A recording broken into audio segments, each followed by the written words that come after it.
बाजार समितीच्या आवारात तुटलेल्या ढाप्यांवर खोक्याचा उतारा।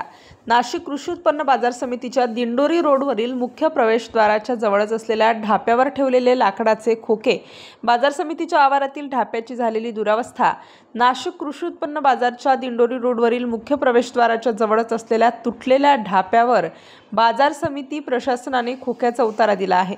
त्यामुळे बाजार समितीच्या आवारातील समस्यांकडे लक्ष दिले आहे की नाही असा प्रश्न उपस्थित केला जात आहे।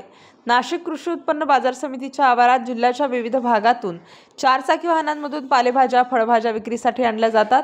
तसेच लिलाव झाल्यानंतर याच बाजार समितीतून राज्याच्या विविध भागात भाजीपाला पाठवण्यात येत असतो। त्यामुळे या आवारात अवजड वाहनांसह चारचाकी रिक्षा, दुचाकींचा वावर असतो। रात्री उशिरापर्यंत बाजार समितीच्या आवारात पालेभाज्यांचे लिलाव होत असतात। परंतु याच बाजार समितीच्या आवारातील ढाप्यांची दुरावस्था झाल्याचे चित्र बघायला मिळत आहे। बाजार समितीच्या मुख्य प्रवेशद्वाराच्या जवळच असलेल्या चेंबरवरील ढापा तुटलेला असून त्यावर मात्र बाजार समिती प्रशासनाने एक मोठे लाकडी खोके ठेवल्याचे चित्र बघायला मिळाले।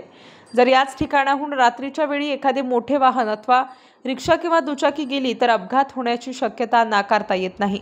अशाच प्रकारे बाजार समितीच्या आवारातील अनेक ढापे तुटल्याचे चित्र देखील बघायला मिळत असून याकडे बाजार समिती प्रशासन अपघात झाल्यावर दखल घेणार का असा प्रश्न या निमित्ताने उपस्थित केला जातोय। स्टार न्यूजसाठी जाकीर शेख, नाशिक।